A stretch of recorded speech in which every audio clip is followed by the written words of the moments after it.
The reason why I wanted to talk to you today is this is about cryptocurrency for everybody.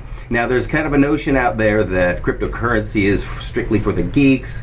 It is too complicated for the rest of the world to use it, and I disagree with that. There are a few extra nuances involved in it, but if you can drive a car or navigate around Facebook and Twitter and other items and apps on your phone, well, then you can certainly do this. And here's the deal.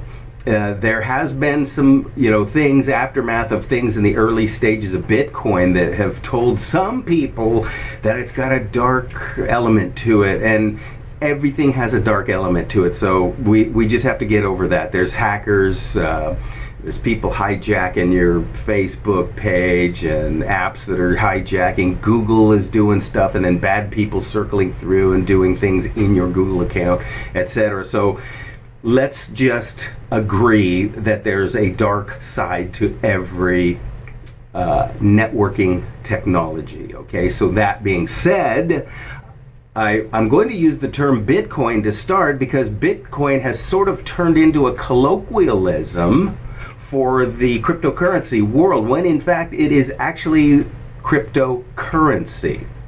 So let me explain one thing that's pretty cool about this thing, is that cryptocurrency is really some ledger space, basically. And so it's like this, it's like staking a claim in the ledger.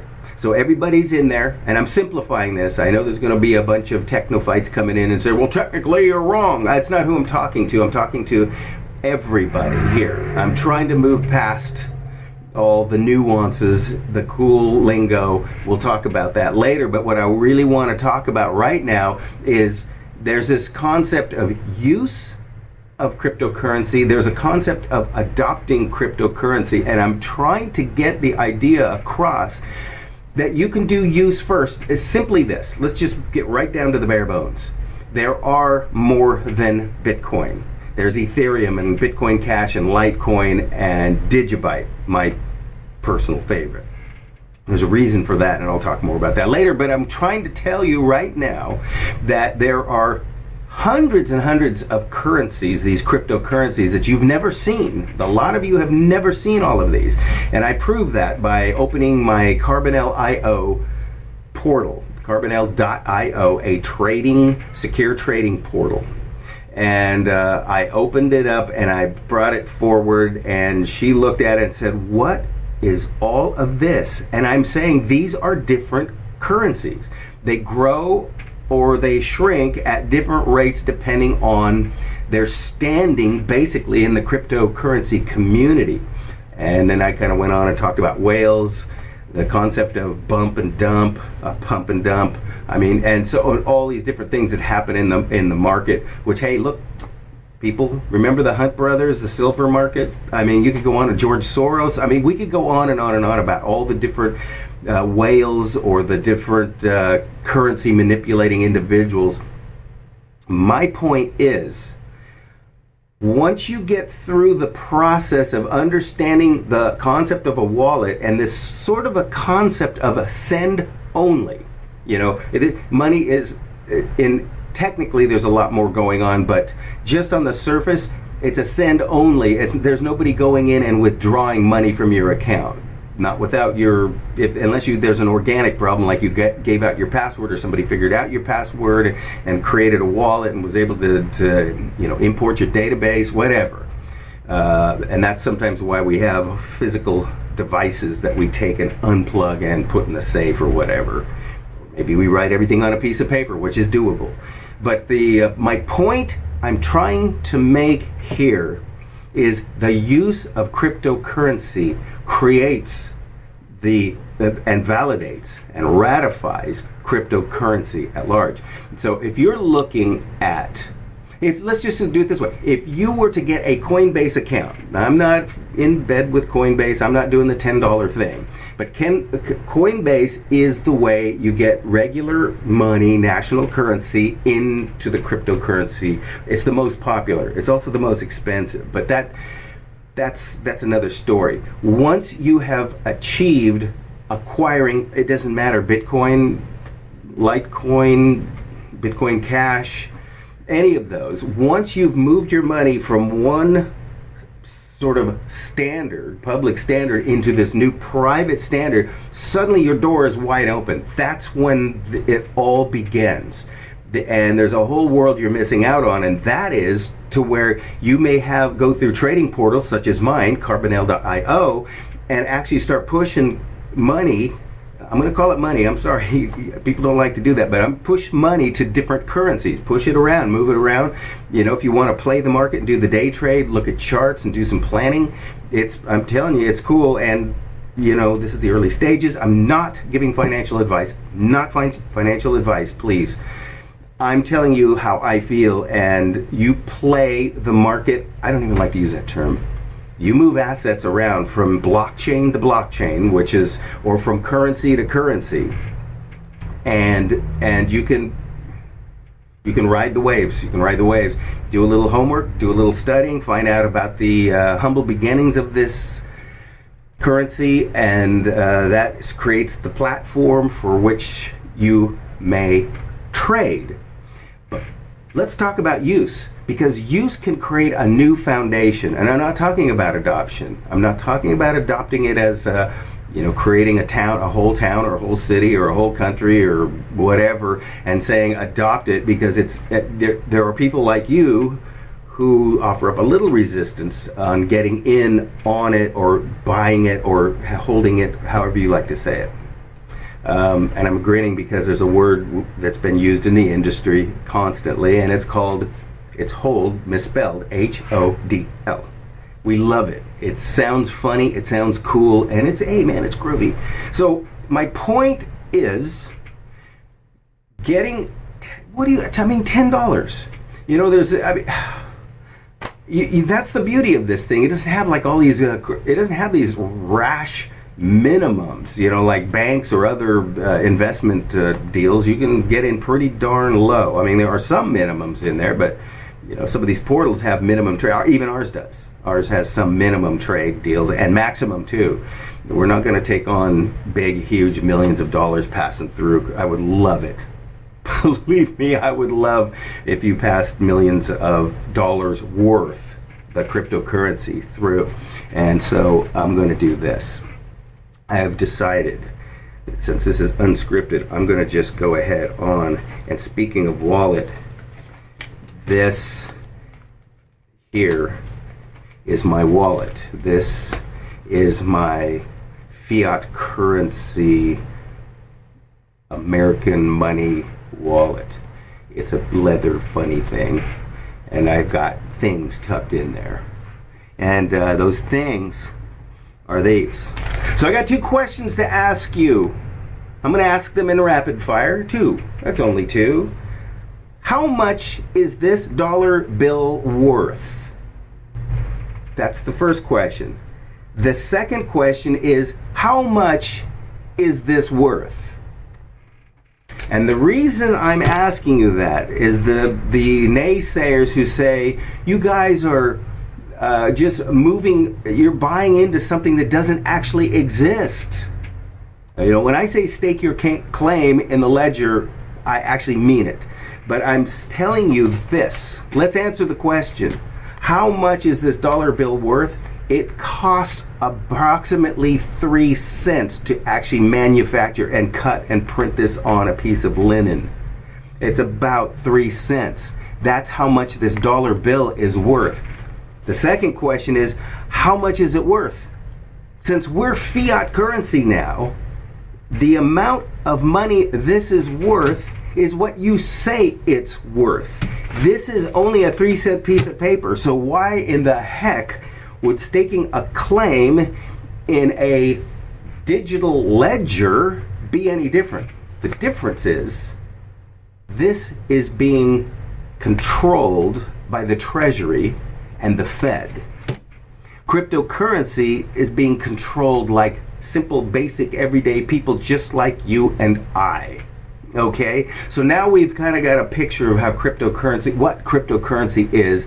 It's not a fake thing, it's not a bad thing, and it's also not gaming, and it's no longer custom pie in the sky little club, and it's certainly not a trade association, so get that out of your minds. All right, so now that we've got that settled, here's why I want you to get involved, because it's cutting edge and it's new and it is growing, and its technology, the media by which it is transported, is genius, and it is allegedly was created by the Bitcoin person.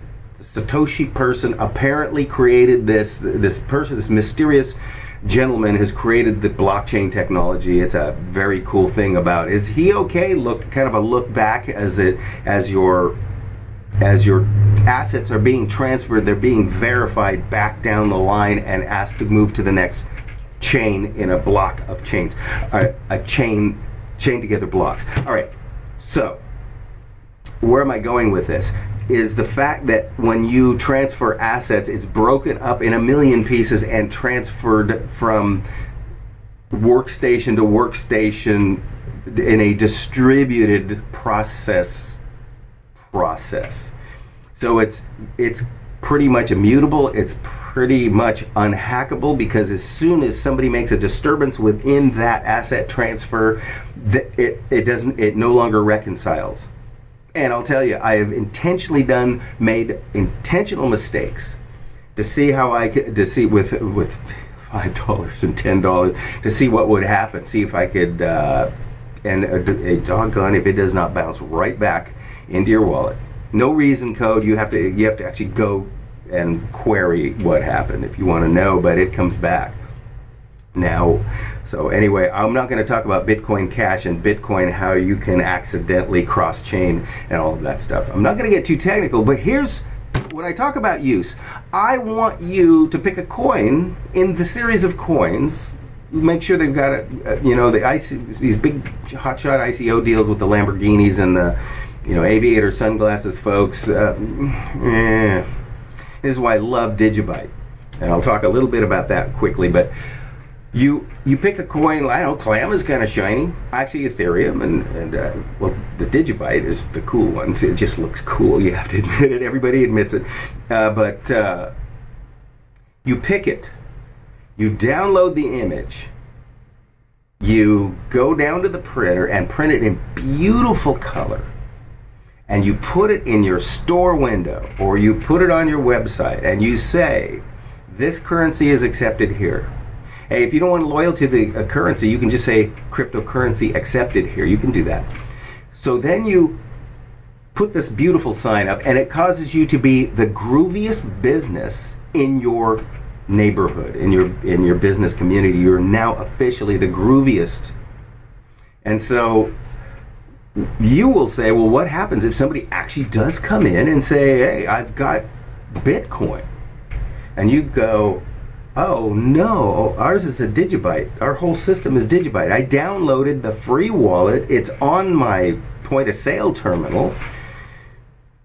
Oh, what am I going to do? Well, this is where the Carbonel.io comes in. This is where Carbonel.io comes in. We are building the brick and mortar retail version of our offering so that it's static for the user. They select their permanent coin currency if they want to do that. That's another story. But if they just go through and set up the session, I'm using Litecoin, or I'm using Digibyte, and you're using Litecoin. All I do is say, this is me, that is you, set it up, turn the screen around, point it, go, done.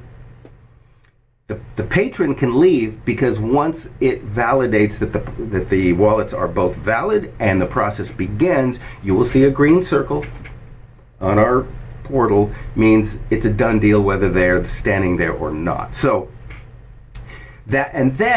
now you've got cryptocurrency in this wallet, and you're asking yourself, what do I do now? Great, I've got, I just sold something for 10,000 Digibyte. What do I do now? Well, first of all, still got Carbonel.io portal. You still have it, so why not? You want to push it back to your Coinbase account where you can push it into your bank account, or do you want to hold it? Do you want to hodl? Maybe you just want to sit back and hold. Maybe every Friday is when you do your retail deposits. The end of the week. Maybe you do it. And maybe while you're waiting at the end of the week, it's gone up, because that seems to be what it's doing. So so you accidentally, I guess, made more money while you were waiting to make your deposits. So listen, here in Sonoma County, I am willing to actually spend the time to help you set up the currency of your choice. I will put the shortcuts for the trading portal, the currency exchange portals, and teach you how to do it. I want to do it for free. I want you to understand one thing. Having you use cryptocurrency as an asset transfer from customer to merchant, I don't get anything out of that. We get a very micro fee from Carbonel.io if there is a currency exchange that has to take place in a retail setting. But we're kind of hoping to have a huge, large amount of volume and keep it low forever. As a matter of fact, we want to be the lowest on the face of the earth, is what we want to be. Less the traditional mining fees, and if somebody offered it for free, I guess. So here's the deal. Go to Google cryptocurrency, and then just go to Bitstream or any of those, and just start watching and get yourself familiar with it. The next thing we want to do is get you familiar with your public key. So when you post, this is a crazy thing, people freak out. When you post your account number, that's the way people see it, that public key, you do the same thing when you do GoFundMe or any others. You put it out there and you hope people throw money at it. Well, that's kind of how this works. You put up your public key, your Digibyte, my favorite, by the way. Put up your Digibyte key and somebody sends money to it. So if you happen to have that key out there and everybody can see it, well, maybe you got your fish net out there and you're trying to scoop up another fish. Maybe somebody's just kind enough to send you $10 worth of coins. So I want you to first start thinking about this. There's a slight procedural thing involved in doing it. Once you get that down, I don't want to say taste of blood, that's not a good term, but it clicks, everything clicks, and then you start using your imagination and start thinking about all the different possibilities. It'll blow you away. You think about that.